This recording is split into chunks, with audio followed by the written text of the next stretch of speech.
বিসমিল্লাহির রহমানির রহিম। আসসালামু আলাইকুম, welcome to my another video. আজকে আমি নিয়ে এসেছি ছোলা বুট রান্নার রেসিপি। একেবারে অন্যরকম, ভিন্ন স্বাদে, আমার মতো করে অনেক মজা হয়। তো আপনাদের সাথে আমি রেসিপিটা শেয়ার করব, আপনাদের ভালো লাগবে। এখানে আমি এই যে ছোলা বুট সারা রাত ভিজিয়ে রেখেছি। ভিজিয়ে রাখার পরেই দেখতে পাচ্ছেন আমার আবার এভাবে ছোলা বুটের সাথে আলু না দিলে একটুও ভালো লাগে না।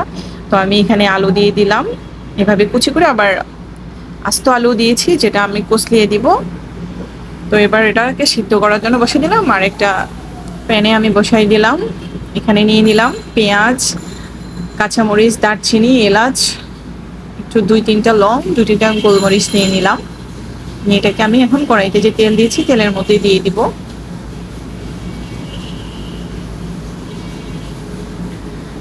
তেলটাকে এখন নেড়ে ছেড়ে হালকা করে ভাজবো, বেশিক্ষণ ভাজবো না, হালকা করেই ভাজবো। ছোলা বুটের সাথে একটু মানে পেঁয়াজটা পড়লে অনেক ভালো লাগে।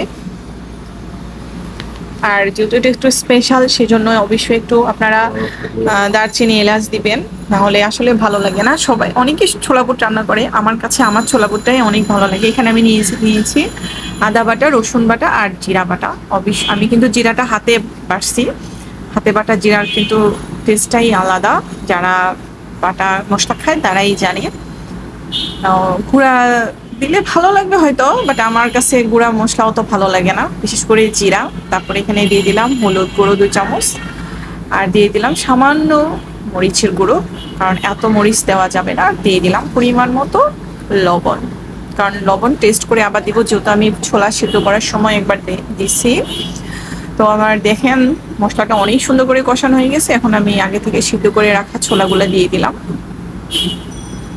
আপনাদের কারো যদি ছোলা সিদ্ধ করতে ভুলে যান কিন্তু খুব মন চাইতেছে খাইতে, তাদের জন্য একটা টিপস, সেটা হচ্ছে আপনারা বেকিং সোডা দিয়ে দিতে পারেন সিদ্ধ করার সময়। মানে ছোলাটা ভিজানোর কোনো প্রয়োজন নাই, ডাইরেক্ট যখন সিদ্ধ বসাবেন তখন বেকিং সোডা দিবেন, একেবারে সুন্দর করে বুটগুলা সিদ্ধ হয়ে যাবে। তো এখানে আমি এখন ছোলাগুলোকে ভালো করে নেড়ে চেড়ে কষাচ্ছি। এটা হচ্ছে সেই আলু কষলানো পানি, যে একটা আস্ত আলু আমি সিদ্ধ করেছি, সেই সিদ্ধ আলুটাকে এখন কষলিয়ে পানি সহ দিছি। আমি আর এক্সট্রা কোনো পানি দিব না, আলুর সাথে সামান্য একটু পানি দিয়ে দিচ্ছি। বেশি পানি দিলে যে গ্রেভিনেসটা সেটা কিন্তু হয় না। যেটা বলতেছিলাম, সবাই ছোলা রান্না করে কিন্তু সবার ছোলা কিন্তু মজা হয় না। তো আমি যেভাবে রান্না করছি সেভাবে একবার রান্না করে দেখবেন, যদি ভালো না লাগে আমাকে অবশ্যই কমেন্ট বক্সে জানাবেন। দেখেন দেখতে অনেক সুন্দর হয়েছে, একদম বাজারের হোটেলে যে ছোলা পাওয়া যায় একদম সেরকম হয়েছে। তো আপনি যদি একেবারে তাদের মতো করতে চান, আপনি শুকনো মরিচ দিতে পারেন। এই যে আমার হয়ে গেছে অলমোস্ট, আমি এখানে একটা বাটিতে নিয়ে নিচ্ছি। এখনই খাবো, আমার খুব খেতে ইচ্ছে করতেছে, তাই আমি এখনই খাবো। সাথে আমি একটু লেবু কুচি করে নিয়েছি।